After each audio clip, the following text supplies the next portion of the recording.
Okay, we're gonna go ahead and get started. I have a very weak voice, so I apologize if I'm sounding like I took up smoking Russian cigarettes over the week. Today is September 25th. Today's camp class. We'll go over quick announcements. Our speaker is Dr. Kristen Lucas, who is from our BizCom program. She's going to talk to you a little bit about the BizCom program, but primarily talking about the value of networking and relationship development while you're here in the College of Business. And then we'll wrap up and do our question of the day. A few announcements. Please make sure you're reviewing your syllabus and keeping up with assignments. That's your responsibility. You are able to read your syllabus, therefore you need to read it and know when your assignments are due. Just as a reminder, everything closes the minute classes start, and that's just set up on Blackboard automatically. So at 11 a.m. on Fridays, your class assignments close. So make sure things are uploaded and finished by this time. You can look at the penalties for assignments not done, things like that, in the syllabus as well. That's all stated under the grading, how everything is graded. So please make sure you're getting everything turned in on time and keeping up with everything. With that, I will give you this reminder. You have a 6-week reflection due next week. This is a 1 to 2 page just reflection of your first 6 weeks of college. This is not, again, this is not difficult. So you just need to write a 1 to 2 page synopsis of how your first 6 weeks of college have gone thus far. So please make sure you upload that. Email copies, paper copies will not be accepted. They must be uploaded to Blackboard. So please be sure to do that. Baseball guys, make sure you do that before you leave on Wednesday. When do you leave? Friday. You leave next Friday? Okay, so make sure you get that uploaded before you go, okay? And further reminder, you have a SWOT analysis, a resume, and a personal mission statement due October 16th. This should be a living document, and by that I mean you should revisit this every so many months while you are in college and going forward into your professional career. These are the type of things that people will ask you your philosophies on things when you go into job interviews for internships, things like that. If you don't have a resume already on hand, the idea is to start building one. You'll need them again next year when you go to Biz 201. You might need it when you will go to the career fair on October 23rd as part of your class assignments. There may be reasons that you need a resume, so you should be already building these. I have provided some resources on the assignment tab in the description. Look at those to get an idea of what you want to build as your own SWOT analysis, personal mission statement, and resume. I will tell you, if you do one line for your personal mission statement, that is insufficient. If you send me a whole page, that is too much for the personal mission statement. Personal mission statement should be, if I catch you in the elevator for 30 seconds in the elevator with you, you have enough time to tell me about your personal branding. That is your personal mission statement. And I'll tell you, it sounds silly right now, but a lot of the students in the camp class last year told me it was the most beneficial exercise they had done up to that point in college. And so, because it really gets you start thinking about what you value, and the big important thing is aligning your personal values with your career values. So if your personal values are, feeding the hungry, and you're really watching what the Pope is saying while he's in the United States this week, and then you want to go work for the guy who just jacked up the pill price for AIDS medicine by like 550,000% or something like that, those values may not be in line. So that's what you want to start thinking about when you start thinking about internships, jobs, career goals, things like that. That is the purpose of the assignment. So look at the resources that are out there. Use those as models to help you format what you should be doing for the assignment. Don't overthink it. Just trust me. I've already started getting emails about how to do it. Don't overthink it. So SWOT analysis is, looking at your strengths, weaknesses, opportunities, and threats, and having a recognition of where you started from, where you need to grow, how you can grow, what may hold you back. So that's what you need to think about for those. Registration appointments. Woohoo! You guys have made 50%. That is awesome. That's actually really good. We have a whole campaign, several weeks just blocked out just for first year advising appointments. That email was sent to you, I think, 2 weeks ago. Click on the tab, get an appointment, get in to see your advisor. You can't register without it. You will have a headache in November if you haven't taken care of this. REACH and RSO assignments. The REACH assignment, you just need to print up certification of completion and upload that to Blackboard. That's all you need to do for that assignment. The RSO assignment, you write up, after you attend your RSO, you write up what you thought of the group, whether or not you want to continue being a member of that group, you upload those things to Blackboard. Those are both due by October 30th. Last day to withdraw from a class is Monday, October 26th. This is important for you to know if you're struggling in any of your classes.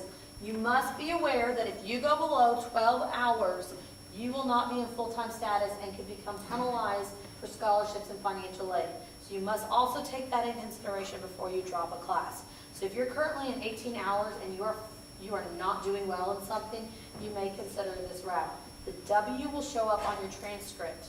But after October 26th, if you withdraw from a class and you're passing, it shows WP. If you're failing, it shows a WF. And that is something grad schools, future employers, if they see it on a transcript, things like that, will see. So if you're struggling in a class and it does not impact your full-time enrollment, which is based on 12 hours, you can consider this the last day you can possibly do that is October 26th.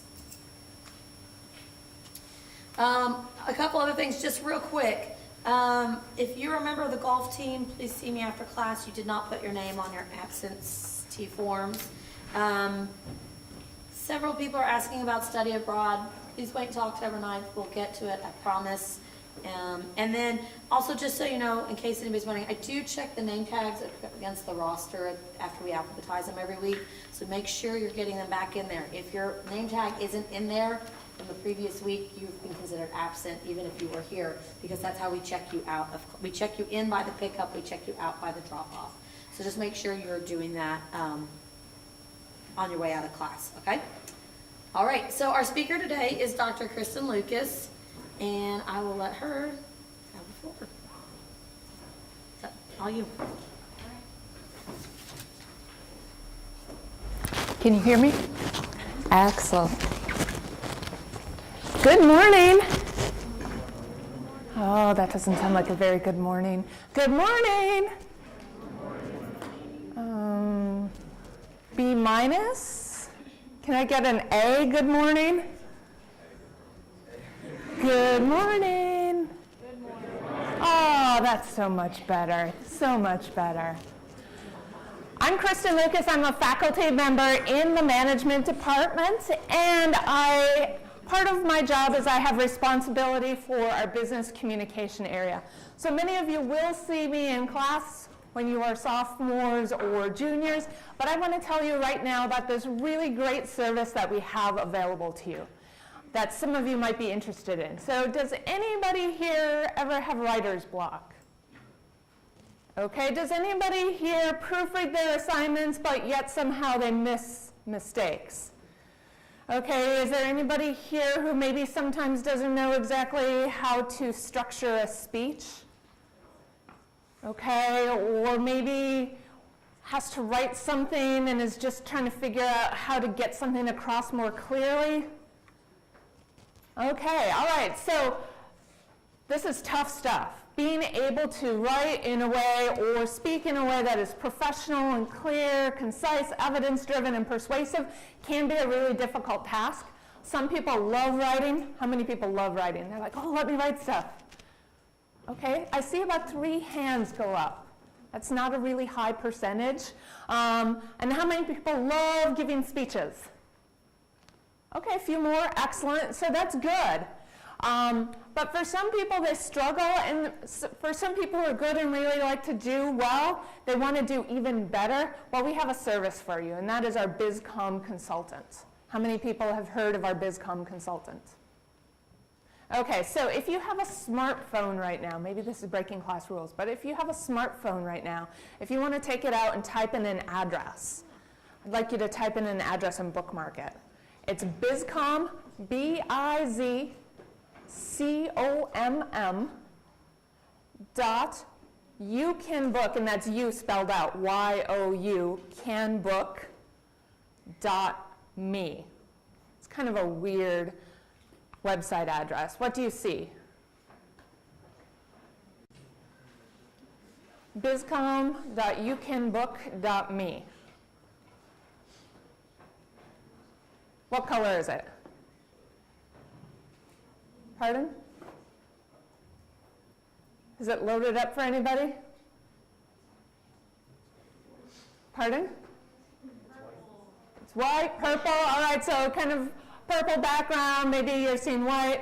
What you're going to see is a grid of appointments, and this is a free service that's available to every single student in the College of Business. You can use this for any single class where you have a writing or speaking assignment. You can also use it if there's something that you have to write or a speech that you need to develop for your fraternity or for an extracurricular event, or maybe you're doing something with a nonprofit organization in town.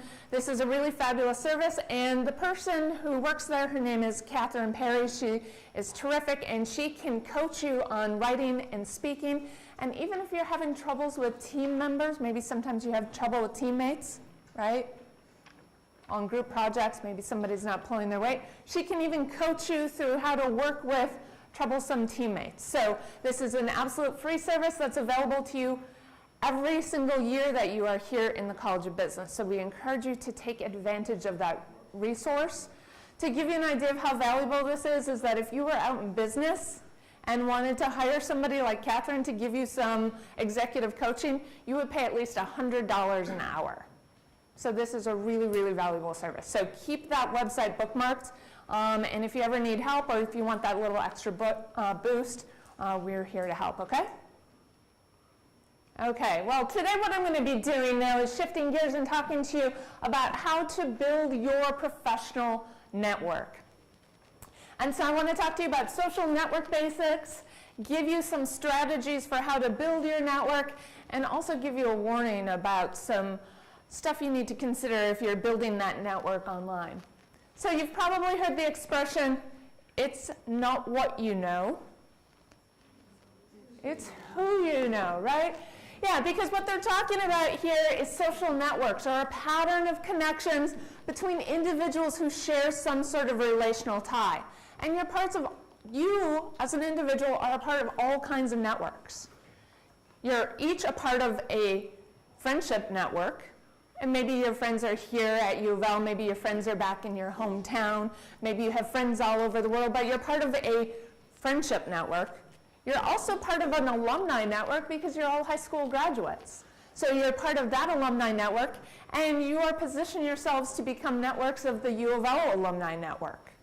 So you're going to be part of that network. Perhaps you have networks of coworkers, or all kinds of different ways that you are connected to people. And we can think about this as who you're connected to on things like LinkedIn and Facebook, and if anybody uses Google+, maybe on Google+.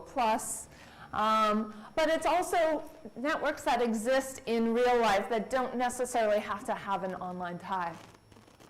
And you already said it's not what you know, it's who you know, but it's also who you know knows. That's not a typo. It's not just who you know, it's who you know knows. Because let's pretend that you're Mackenzie. This is a real life story. And Mackenzie lives in Washington, D.C., and she's getting a PhD in linguistics with a focus on business discourse. And I know that sounds really complicated, but she wants to get a job in a business school. And so this is what happened. This guy right here is a professor at a university in Los Angeles, but he used to be a graduate student at the University of Louisville. And that's how I met him. So I met Jason when I became a professor at University of Louisville and he was a student. And one day Jason called me on my office and said, "Hey, Dr. Lucas, Professor Aldrich from the University of North Carolina is in town because he really likes actors theater. And I was going to meet him out for dinner, and we were going to go to a play. Would you care to join us for dinner?" And I thought, oh, well, that sounds kind of interesting. I would love to meet Dr. Aldrich, a sociologist from the University of North Carolina. So I meet Dr. Aldrich, and we go out to dinner, the three of us. And then Jason graduates, and he moves to California. So then, none of these people know each other, but then I'm at a conference, and I meet Mackenzie, who lives in Washington, D.C., and Mackenzie says, I would really love to get a job in a business school, and I know you work in a business school, and we have similar backgrounds. Do you have any advice? And I said, well, really, maybe you need to talk to some people, maybe get out there and network. And so we have a couple telephone conversations, and one day I am out having lunch with Mackenzie at a conference in Vancouver, Canada. And I say, you know, there's somebody that I met whose name is Howard Aldrich. And Howard is a sociologist who sometimes teaches a class in evolutionary networks, the sociological thing applied to entrepreneurship at the University of Louisville, and he would be a really interesting person to meet. Perhaps I should send an email. But he doesn't have anything to do with linguistics, and he has a PhD in entrepreneurship, and mine's in organizational communication, and his is in sociology. And so Mackenzie and I finish lunch, and we are walking back, and we stop at an ice cream shop, and who is standing in line to get ice cream but Howard Aldrich? And I say, oh, Howard, how interesting. Mackenzie and I were just talking. And I had mentioned that sometimes you teach at University of Louisville in the entrepreneurship department and you have a sociology degree, because Mackenzie lives in Washington, D.C., and she has a linguistics degree and is really interested in getting a job in a business school. And he said, oh, well, perhaps you should meet this person standing next to me who I'm getting ice cream with. Her name is Jean Clark. She lives in the UK. She teaches in the business school, University of Leeds, and she studies linguistics in business. And Jean says, hi, Mackenzie. It's really nice to meet you. Do you want to join me for ice cream? So where do you think Mackenzie's going to be working?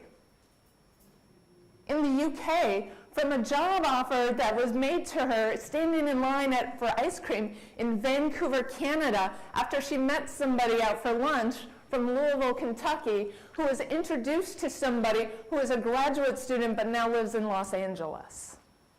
That's how networking works. What we know about social networking is that 80% of the jobs that are out there are not going to be gotten by contacting human resources. They're not going to be contacted by looking at help wanted ads. They're going to be happening at ice cream shops and golf courses and interesting lunch places.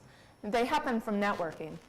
And what we know from professional social network benefits is that they're so helpful not just for getting your foot in the door, but actually succeeding once you get there. We know that embedded within social networks are all kinds of fabulous benefits. First of all, there's job-related information. So people in your social network are going to have information for you for how to do your job or how to do your job better. They're going to point you to where resources are. They're going to have answers to questions. They're also going to provide you with organizational resources. They might be able to get you computer equipment. They might be able to show you shortcuts. They might be able to get you things that you need to succeed at your job. They're also going to provide you career advice and sponsorship. So when it comes time to promote somebody, it's going to be a meeting where two managers are talking and they say, oh, I need to promote somebody, and Shane right here, if he's my employee, might say, oh, well, Shane was, I met him and I knew that he was interested in that kind of development opportunity, and those are the people who are going to get hired. And it also provides social connections. We know that social networks are a key predictor of professional career success, and people who have a stronger network of more ties, more professional ties within their organization and beyond, over their lifetime get more raises, they get more promotions, and they report more job satisfaction. So they're happier, they're richer, and they're more powerful. This sounds like a really good thing, right? Yeah, like, why not, right? And one of the things that's interesting here is that weak ties are actually better predictors than strong ties. So it's not just people who have a couple really good people in their network, it's people who have very diverse networks with lots of contacts. So what we want to do today, what I want to do today, is talk to you about some strategies for how you can build your professional network starting today. Starting today. So this doesn't have to be put off until you are some sort of professional working in a full-time job, but even today. So the first step is to take inventory. And so this is not rhetorical. I want you to take out a piece of paper and start taking inventory. Who is in your professional network?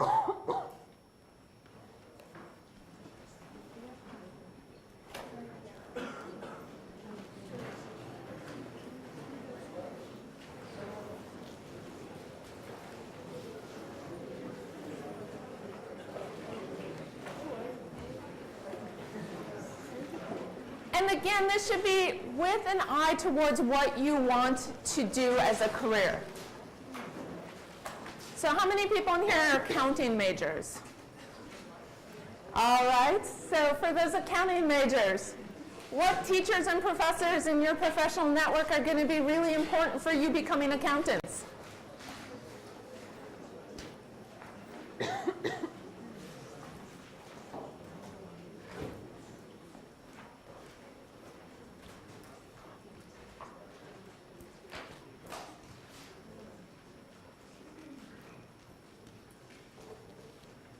And how many of you have jobs right now? And what is your name? Yes. Emily. Emily, your hand went up. Very excited. Is this a good job? Sure. Sure? Okay. So you have teachers and professors, and teachers and professors are so important. And why are they an important part of your professional network right now?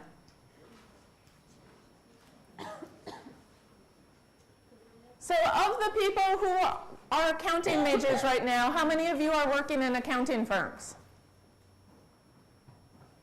All right, Monica, excellent. How many people who are accounting majors are working but are not working in an accounting firm? Where are you working, Cameron? At a hotel. At a hotel, okay. So, Justin? Jimmy John's. At Jimmy John's, all right. Yeah, so these are good jobs. They paid the bills, right? You know, it's important. You're learning a lot of stuff. But who can speak towards your ability to be an accountant until you get that job in an accounting firm? Your professors. So professors are really important. Same goes for marketing, finance, equine, whatever your major is. Teachers and professors are going to be really important because they can speak to your specific business knowledge even before you have that business experience. Supervisors are really important. Why are they important? Kristen, in the back. Why are supervisors important?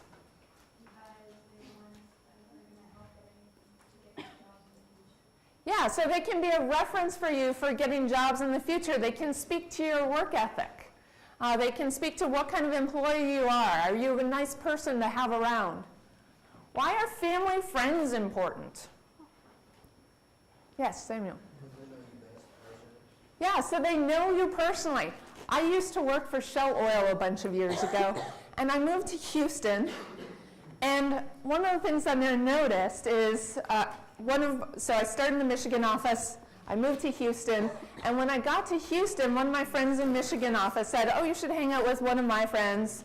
And so I started hanging out with his friend, and his friend didn't work at Shell, but then I noticed that everybody who I met at Shell, who was about 25 years old, was friends with this guy I was hanging out with named Dennis. And I thought it was really strange that Dennis had this enormous number of friends who worked for Shell, because he didn't work for Shell. And then I finally realized what it was. It wasn't that he was necessarily friends with people at Shell. It was that his friends got hired at Shell because Dennis's dad was a really high-ranking executive at Shell. And what he did when it was time to hire people, he started hiring all the kids who played Little League with Dennis when he was 8 years old. And so it was like all the kids from Dennis's Little League team. Now, Dennis's dad didn't hire him. He's like, you're going to have to go establish yourself at another company. But every single one of Dennis's friends who played Little League who wanted a job at Shell got a job at Shell. So don't overlook family friends, especially those who work in an industry that you want to be a part of. So you should be writing down people that you think might be able to help you. The second step is to make connections. So some of this is establishing connections professionally with people who may not have thought of you as a professional connection. So yeah, those family friends, those people who know you really well, they probably think of you as that cute little kid. Or maybe, like high school or teenager or something, but they're maybe not thinking about you as future marketing professional, future financial advisor. And you want them to start thinking of you that way. So you want to start with who you know and who knows you. So professors, classmates, supervisors, internship coordinators, and keep track of your network. But then to seek out opportunities to develop your network. So you can go to alumni associations, you can go to professional student organizations. How many people belong to one of those? Which ones? Winton? Delta Sigma Pi. And what is Delta Sigma Pi? It's a professional business fraternity. All right, excellent. What else? Who else belongs to a professional student organization? Are you the only one in this class? And what is your name? Mitch, Mitch, what do you belong to? Pike and business school, like student council. Okay, excellent. And that's a social fraternity and then student council, right? All right. Social fraternities are fabulous. I have a friend, this is a terrible story. He graduated with the lowest possible GPA you were allowed to graduate with in an engineering program. He couldn't get a job. And then one day, his fraternity, one of the fraternity brothers from another chapter, needed to hire somebody. And anybody who had a decent GPA whatsoever already had taken a job. And so he was the last one left. And he got a fabulous job. But he was really smart. He just slacked off in school. But he got the job because of his fraternity and then proved himself and now is like this amazing engineer and got an MBA and had a 4.0. And so it's a great way to get your foot in the door. What else? We can slack off in school, right? Pardon? I said that means we can slack off, right? You could have slacked off when you were in a really strong market. Markets aren't as strong anymore. So this would have been like back in 1993 that this happened to him. And and he was also an electrical engineer who had terrific programming skills, even though his grades didn't reflect it. There's also Young Professionals Association of Louisville. How many people are familiar with YPAL? Has anybody in here heard of YPAL? One hand in the back. The Young Professional Association of Louisville is a network of young professionals, as it sounds like. These are people primarily in their 20s, and they get together for happy hours, and they go to Louisville Slugger games together, and they go to nonprofit charity events together. And they network with one another across different businesses within the community. And this is something you can join as a student and start going to events, where you're going to meet people who are just a few years older than you and establish some really terrific relationships. Now, I say then it's time to get really strategic. So I call this Operation Get Going. So this is the first step. It's to set up a LinkedIn page. How many people have LinkedIn? Is there anybody in here who doesn't know what LinkedIn is? Okay, LinkedIn is basically a Facebook for professional connections. So this is not where you post pictures of what you did last night or anything like that. Usually just one photo of yourself, usually wearing a suit or some sort of professional business attire. And you have a summary of your experience. You can list your education, special skills. People can endorse you, write references for you, and then you can connect with other folks online. When you get to Biz 200, your career skills class, you will be building a LinkedIn page. But this is something super easy to do. It's free to join. Post a picture, post your education, summary. And this is a terrific way for you to connect with professors, to get endorsements of your skills. One of the things that I recommend that my students do is to connect with me if they choose. They don't have to connect with me, but if they connect with me, at the end of my class, I endorse them. It's a business communication class. I endorse them for business communication. And if they ask me for a reference, I write them a reference. And I can write a mean reference. And I don't mean mean, evil. I mean really fabulous, specific references. So a lot of people don't ask. So if they don't ask, I don't write. But if they ask, I write them a really terrific reference. And a lot of your professors would do the same for you, no matter what your major is. So go ahead. So here's my challenge to you. Set up a LinkedIn page. It's something that at this point in your life will probably take you maybe an hour to get all of your details in there. Is that about right? Who's set one up? Todd, how long did it take you? About an hour? Anybody else set one up? Who else? I saw a couple other hands go up. Is Todd the only one in here with the LinkedIn page? Mitch, right? Yeah. How long did it take you? It took me a lot less, like maybe half an hour tops. Okay, so a half hour. It depends on how much experience you have, but at this point you might have not a whole long history of employers, so you might only have to enter one, maybe two employers, and so yeah, maybe a half hour. So really fast. So set one up. I challenge you before the end of the semester to send out 5 connection requests. These are really easy. You could send one to me. Can they send one to you? Sure. Yeah, you can send one to your other professor here. Maybe to professors who teach you in your major courses. So send at least 5 connection requests. If your parents have them, I'm sure they'll connect with you. Aunts and uncles, that sort of thing. And then ask for at least 1 reference or 1 endorsement, because one of the things you can do is you can list skills. So you can list Excel or C++ or programming languages, HTML, website design, whatever your particular skill is. So list your skills and get people to endorse you, or ask them for a reference, because the faster you ask people for references, the better reference you're going to get. So if you're in my class and at the end of the semester, or even before the end of the semester, you say, will you write me a letter of reference? I'm going to write you a very specific reference.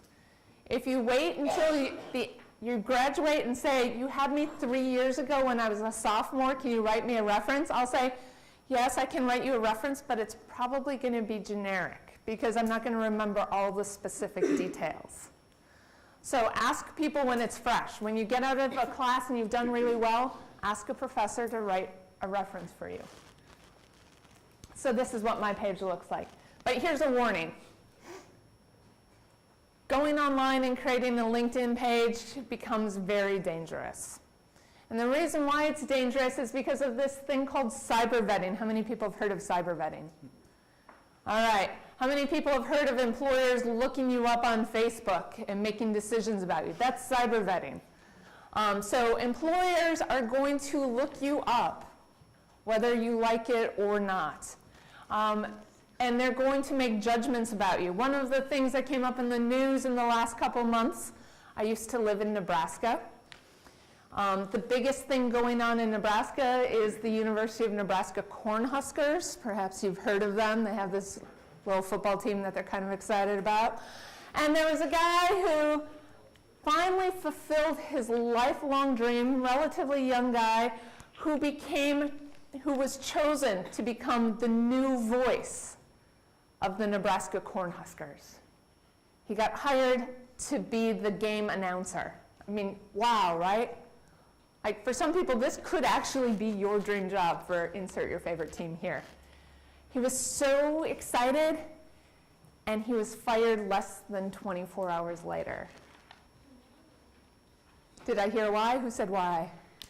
Why? Why was he fired? Because somebody noticed on Twitter that about a year earlier he made an unfavorable comment about the University of Nebraska and said something like, oh, the athletic director is an idiot, something to that effect. And they said, we can't have somebody who would say on Twitter that our athletic director is an idiot. And so before he even got to announce his first game, fired. So people are going to be looking up your Facebook profile, they're going to be Googling your name, and they're going to be figuring out something, whatever it is that they're trying to figure out about you, and they're going to be making decisions. So you want to pay attention to your online handle. Like, so they're going to be making judgments. If you have an email that's like sexybeast@gmail.com, employers are going to judge you unfavorably. They're going to be looking at Facebook stories, and these are not just things that you post, these are things that your friends post about you and tag you in. So you might want to even lock down your Facebook and not let your friends, when you go in the job market, not let your friends post things, not give them freedom. They're going to look at blog entries. They're going to see what you've written. They're going to look at Twitter accounts. They're going to see what you tweeted. They're going to look at Instagram photos and see if you are presenting yourself professionally or if they think that you're maybe not representing the image that they really want for their company. Yeah, and they're going to look at friends' tags. There have been stories of people getting fired from their jobs because of things that their friends have posted. There was a woman who got fired from her job. She had called in sick one day. You know, this wasn't good of her, but she had called in sick one day and said, I'm not going to be able to make it. I'm not feeling well. And her boss said, that's fine. But then a Facebook story popped up. It wasn't something that she posted, but her friends posted a photo of her going hiking that day and said, oh, we're having so much fun hiking. And the boss said, oh, you're not hiking. Or you're not sick, you're hiking, and fired her. So be careful. So special assignment number 2 is Operation Cyber Sleuth. One of the things that I recommend is find somebody, maybe a classmate, find somebody who's sitting next to you who is not somebody who is your Facebook friend. Find somebody who is not connected to you on LinkedIn. So just find somebody and agree to do this for each other and have them Google your name, have them look you up on Facebook, try to find you on Facebook, try to find you on Instagram, try to find you on Twitter, and see what they see, because you are going to be surprised at how much of your information that you think is hidden is actually revealed. And if you have somebody who's your Facebook, so let's say Philip and Steven here are best buds. I don't know if that's true, but your Facebook friends, I'm going to pretend, are you in real life? Okay, so in real life, they're Facebook friends. They just agreed to this. So Steven looks at Philip's and sees some incriminating photos, and Philip goes, well, that's okay. He's my Facebook friend. But what he doesn't realize is that I, who is not Facebook friends with Philip, can see those same incriminating photos. And you don't want me to see them, do you? No, definitely not. So get somebody who's not your Facebook friend, who's not your LinkedIn connection, to look up and see what you see. You also want to Google your name and see what comes up. Because maybe you have a name that has some sort of connection to bad stuff. Like, does anybody have a name that there's somebody who has that same name who maybe doesn't have as professional of a background story? Well, my name is Kristen Lucas, and there is a woman in Canada whose name is Kristen Lucas who had a very tawdry affair with a high-ranking government official who happened to be married. So when you Google me, you get a lot of Kristen Lucas, the socialite, who is kind of maybe not as professional as I would like to be perceived. So if that were a big issue, especially if we looked more alike, we don't. She's very dark and has very black hair, and we don't look much alike, so I don't think anybody confuse us. But if we looked a little bit more similar, I might be more inclined to use my middle initial in all of my correspondence, so people know that it's Kristen L. Lucas, not Kristen no middle initial Lucas. So that might be a way to differentiate myself. So look up your name, look up these things, figure out what they can find. And if you don't like what they see, work on that. All right, so now that we've got that cleared up, number 3, fill in the gaps. This is where it gets really interesting.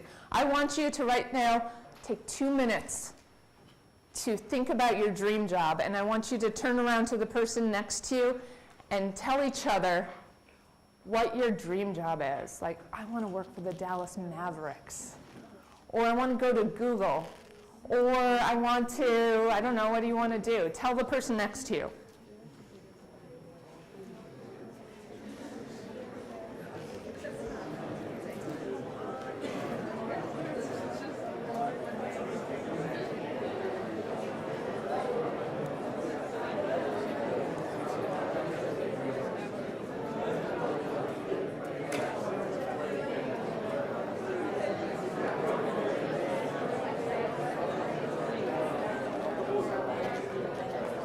So what's your dream job?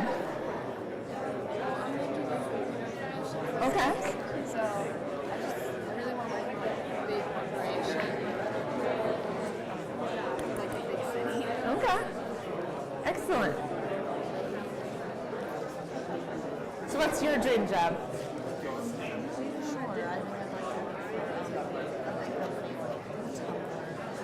Okay. Okay. Fun, techy maybe? Sounds kind of techy.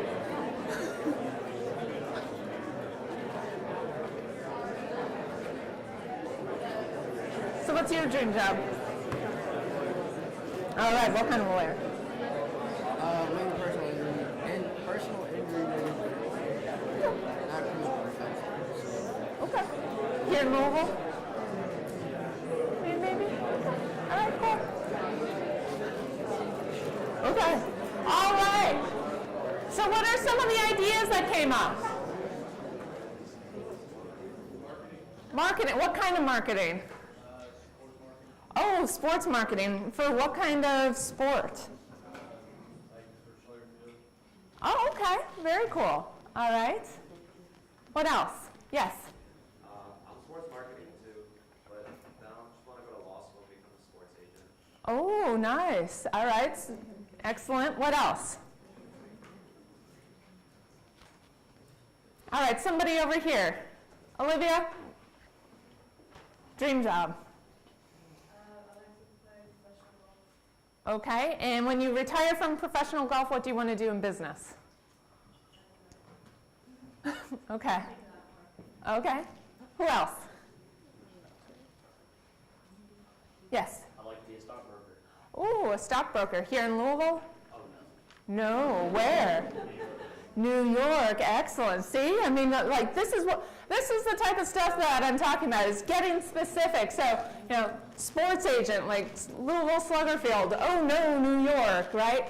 The more specific you can be about where you want to end up, the more likely it is that you're going to get there, and the more likely it is that you're going to be able to do a really cool job with the next special assignment that I'm going to give you.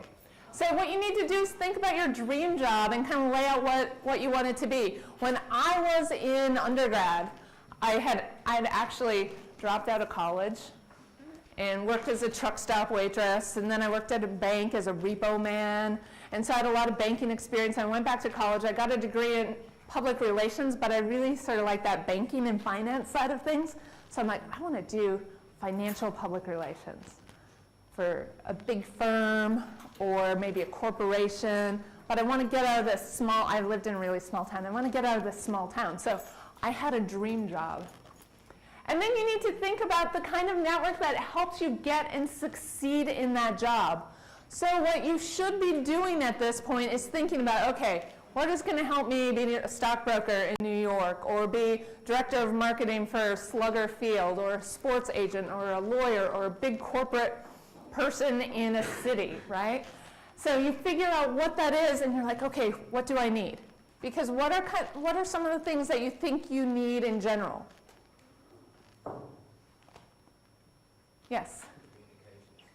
Okay, you need communication skills, and you need, in terms of your network, people who can endorse you for those communication skills. So who's going to endorse you for your communication skills?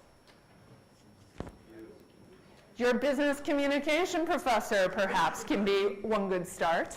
But you're also going to need, perhaps, people in that city. So if you know you want to live in Denver, Colorado, for instance, you need folks in Denver, Colorado. If you know that you want to work in the financial industry, you need people in the finance industry. If you know you want to work in an ad agency, you need people in advertising. So you need to think about who you need in that network.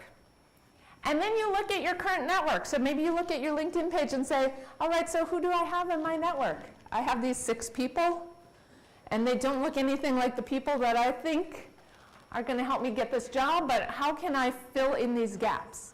Who do I need to meet to connect me from point A to point B? And what steps need to be taken? Who do I need to meet? So for example, I had a student last year, who said, oh, I would love to work at Disney. I work in tourism, kind of the Bourbon Trail type stuff, And so I really like tourism, but my heart is with Disney. And I said, wow, that's really interesting, because I have another student who had the same dream a few years ago, and she just quit her job in Nebraska and moved to Disney. Let me introduce you on LinkedIn, right? So it's expressing that dream. So this is how that special assignment goes. I call it Operation Dream Job. You have mapped out what your dream job is. You have figured out who you need in your network and who you don't have in your network, and you need to fill that in. So what you can do is start by identifying target connections. Like, I need to meet people who work in professional sports marketing. I need to identify people who work in a particular city, right? So you come up with this list, and then you put out feelers, and you figure out, okay, who can I call? I can call people from my fraternity. I'm going to call fraternity brothers who live in Chicago.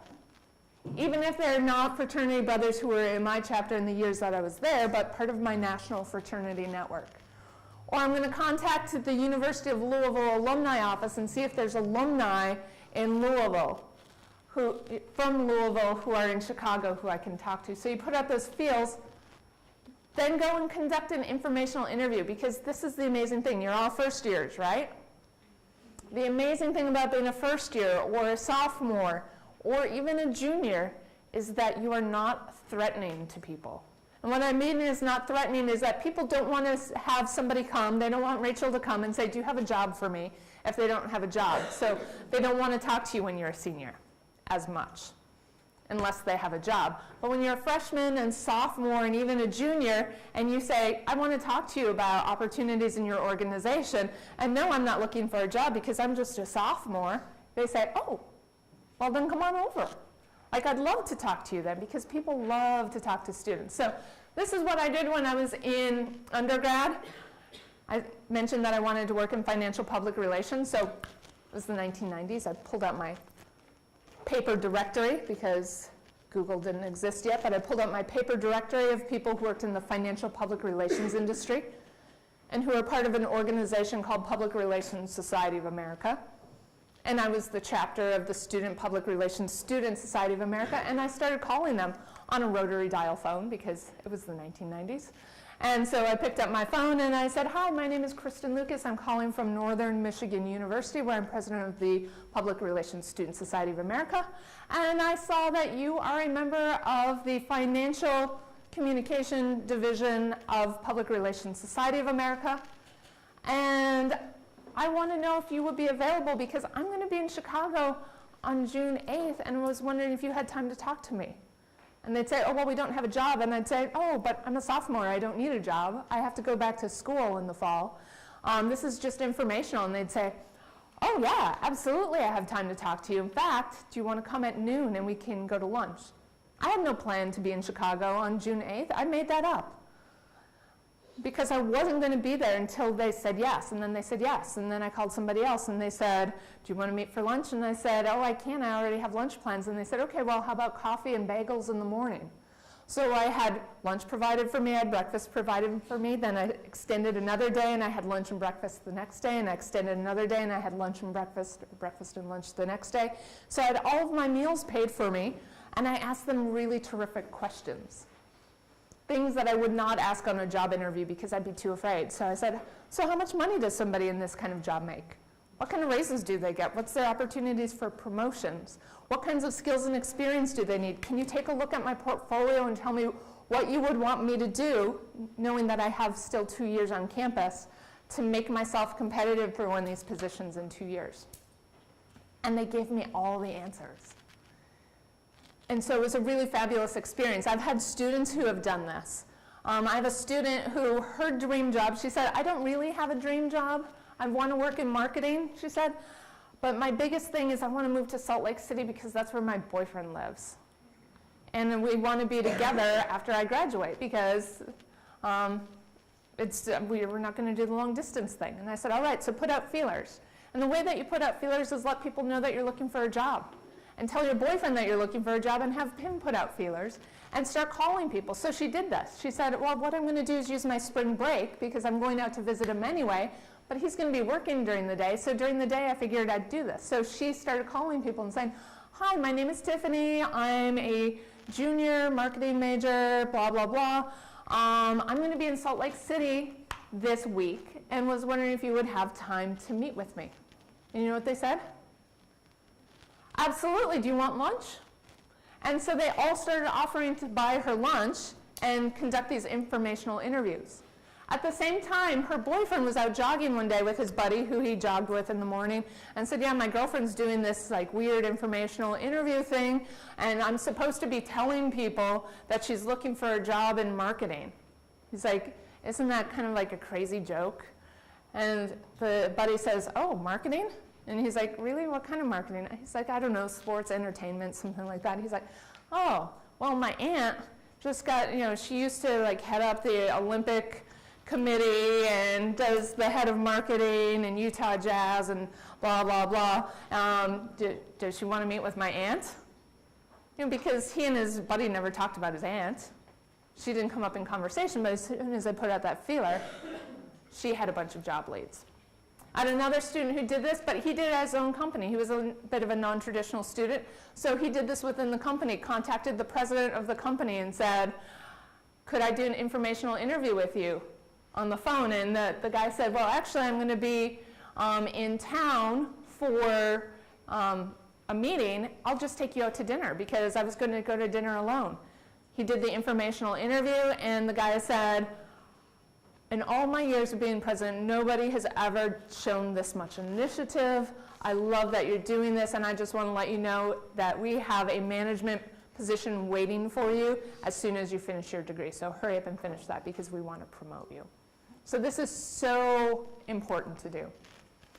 But the fourth thing is it's not just about building your network and making those connections, it's also about leveraging that network.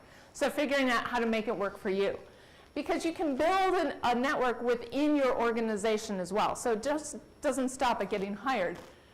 And one of the great things to do is, remember when I said it was those weak ties that are important? It's the breadth of your network, not just the depth of it. So the more people you know across the organization, the better. So diversify. So if you're in marketing for a big company, don't just understand marketing and don't just get to know people who are on your floor. Go and talk to people in CIS, and go and talk to people in the finance department, and go and talk to people down in the basement working on computers, and go and talk to people across the whole organization because it's going to broaden your base of information, your organizational knowledge. And then use what you learn. And so when you learn something new, bring it back to your department. Again, I'm going to go back to the 1990s. I'm working at Shell Oil. And I went over and I talked to people in scheduling. And I said, oh, so what's the new exciting thing in scheduling? They said, there's this new technology. It's really exciting. It's going to change our world. It's called GPS. And when they started talking about GPS, they're like, just imagine the things we can do with this. And now you're probably like, GPS, GPS, we all know that. But people didn't know that in the mid-1990s. And of course, you want to build instead of deplete your social capital. So instead of just drawing it out and calling on people to do favors for you, volunteer to do favors for other people. This is one of the reasons why I love connecting folks to other people. So one of my friends got a job, moved to Dallas, and another one of my friends from high school happens to be in charge of marketing for the Dallas Mavericks. I'm like, hey, the two of you should meet. One of my friends is actually my cousin Kyle. He's like, oh, thank you. He's like, this is so cool. I can't wait to start going to Dallas Mavericks games if, they're head of sales and marketing. So it's like making those connections and help other people build their networks as well. So one of the things that you can do is not only read the book Never Eat Alone, which will give you some pointers on marketing, or networking, is set up your own field trips in your organization. One of the things that you may learn when you get to the job is that sometimes entry-level jobs are boring. Sometimes you don't do really exciting things, and you're like, oh, I can't believe I'm stuck here for 8 hours. How on earth am I going to keep myself excited for 8 hours? Set yourself up a field trip. Just go and say, I want to figure out what people are doing in the IT department. I want to figure out what people are doing we have an in-house advertising agency. I want to go see the cool things that they're doing or the cool new equipment that they got or figure out what's on their mind. I work for Shell Oil. One of the field trips that got set up was a tour of the pipeline.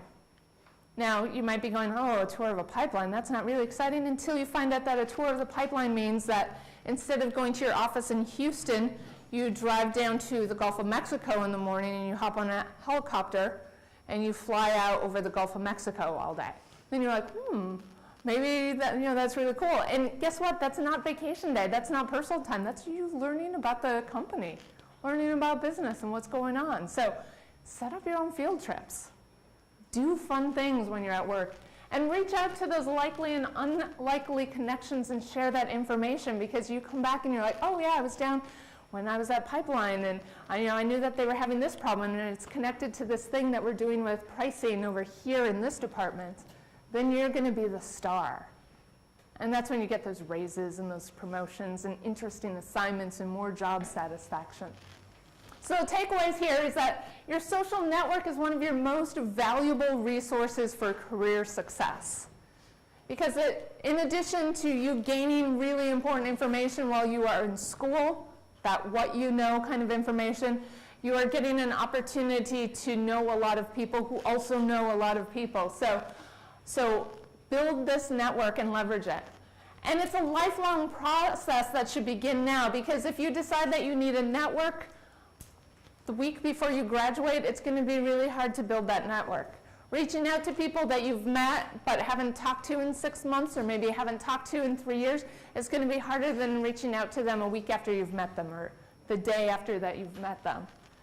And of course, when using those online networking tools, make sure that you're projecting a professional image. And you're going to be learning more about this in Biz 200, your career skills class.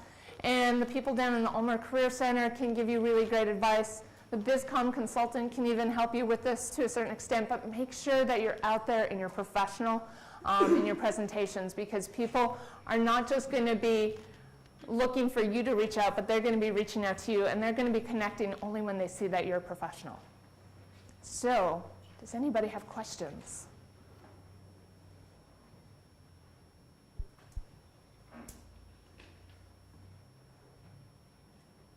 Yes. Oh, you're welcome. You're welcome. Any other questions? Well, any questions? That wasn't, thank you. How many people think that they're going to do this? Nice. Good. I'm glad to hear that. To give you some examples, Philip, is Matt your older brother? Yeah. Okay. So to give you an example of this, Philip, you have 2 older brothers at U of M, right?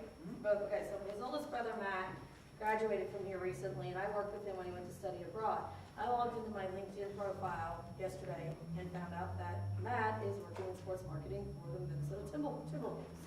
So there's these examples of things right here that, if you want to talk to people, it's important to talk to the people in your classes. Don't just always sit with your friends. It's important to talk to other people in your majors and things like that.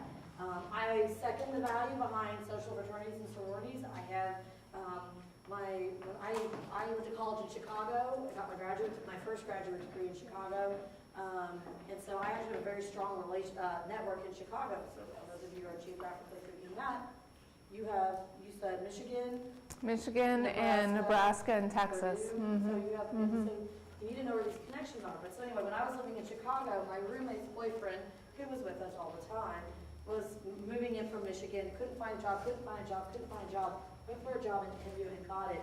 The woman was a Tri-Delta, he was a member of a fraternity, and she saw that on his resume, and that was one of the distinguishing factors she used to hire him. So please do not underestimate the value of that, and don't blow those opportunities because you're too busy using it up. So just understand there's value in those organizations, you just have to seek that out and not take advantage of it. So, any other questions or things?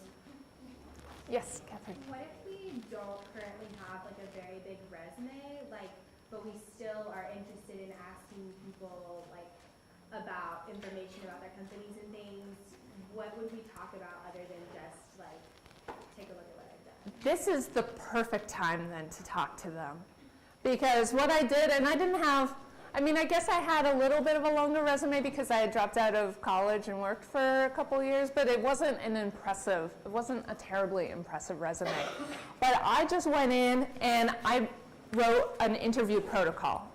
And it was, tell me about this job, what are the typical requirements, what's the career path, what do you need? And so it was just a lot of questions about how would I get my foot in the door.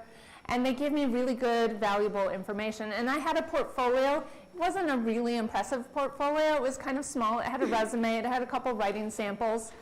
And one of them looked at it and said, well, you don't have enough of this kind of writing. And one of the questions that I had was, well, how do I get more in my portfolio? And he said, so he gave me advice to the specific question you're asking me. And he said, don't be bound only to things that you have produced professionally. He said, you can take something that somebody wrote and published in a newspaper and rewrite it. Like identify how you would have done it better. He said, that's something that can go in your portfolio.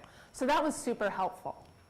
And one of the things, just like a little aside, at the time, again, 1990s, but at the time that I applied for the job, the average salary for people with going into public relations was $13,000 a year, which is, again, 1990s, so I mean, it wasn't as bad as it was almost as bad as it sounds.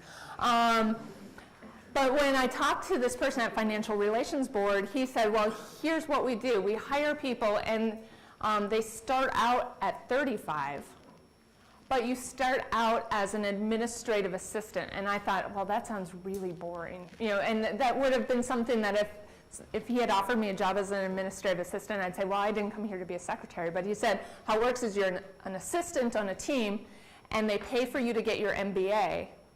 And then when you're done with your MBA, you've assisted usually for about 2 years with the company, and then they put you into an executive role, at which point your salary would jump to about 60 or 70. So if you imagine 60 or 70, even today is good. But compared to 13, so like I knew how that was going to work at that company because he gave me that information. And that's part of the reason why, so on October 23rd, we don't have class in this physical location. You are all required to go to the career fair that's being held that day over at the Crown Plaza Hotel. And the reason why is it is time for you to start asking those questions for people you may want to work for in the future. So those exact questions, start asking it there. You're not in a position yet where you're able to get credit for an internship. So this is the time to start going, what will you be looking for? What skill set should I be developing? What do you want to see from me when I come back in 2 years and I'm ready, or a year from now, and I'm ready for an internship? These are the kind of things that you need to start building that knowledge base now to make sure that you are as competitive as you can be for these positions you want, not the ones that are just out there. You don't want to just settle for out there. You want to go for what you want. So taking advantage of these opportunities is the way you learn the knowledge and the skill sets, meet the people, get the classes, things that you need to get you to that end goal. Other questions? I want to hear 2 more.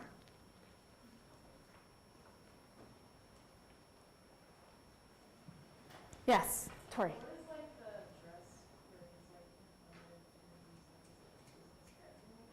I would go in as though I'm interviewing for a job. Now, when I went to Chicago, and I dressed up, and I wore a suit, and I wore heels. I no longer wear heels because it's uncomfortable, so I had to do a lot of walking. So I'd say a suit and comfortable shoes if you're going to be on your feet a lot. But yeah, dress as though you're going in applying for the job.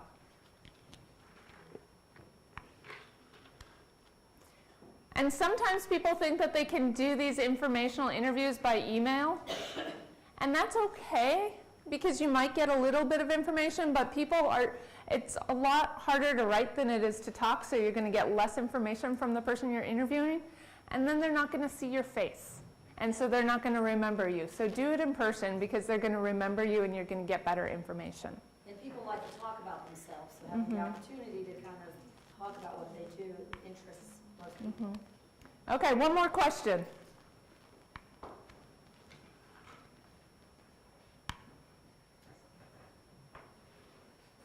Yes? What would be the best way to strike up a conversation with a new person trying to get in your network? I just strike it up. Usually, well, I normally don't email people cold. So I wouldn't just look on LinkedIn and find somebody who is working in finance and just email them and say, hey. But if I was going to introduce myself, say at a YPAL event or something, I would just walk up and say, hi, and what's your name? Thomas. I'd say, hi, my name is Thomas. I'm a student at University of Louisville, blah, blah, blah. I was wondering if I could talk to you for a couple minutes.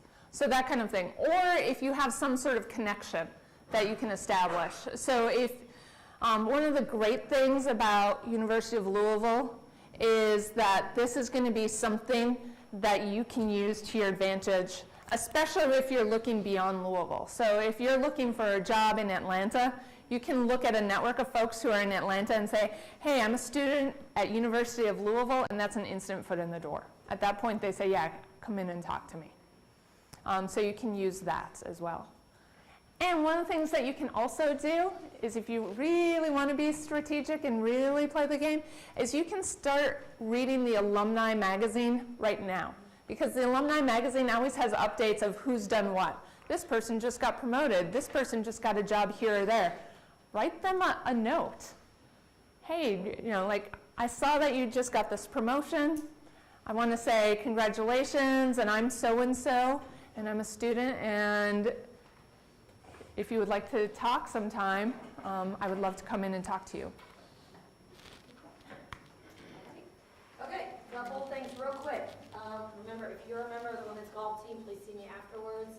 And as a reminder, if you miss class, you need to either listen to the integrity session or watch the video and write a one-page summary. Otherwise, your absence is not excused. And that's for sickness, athletes, everything. That is how you get the excused absence for those who qualify for excused absences. So please remember, everybody has to do that if you're not in class.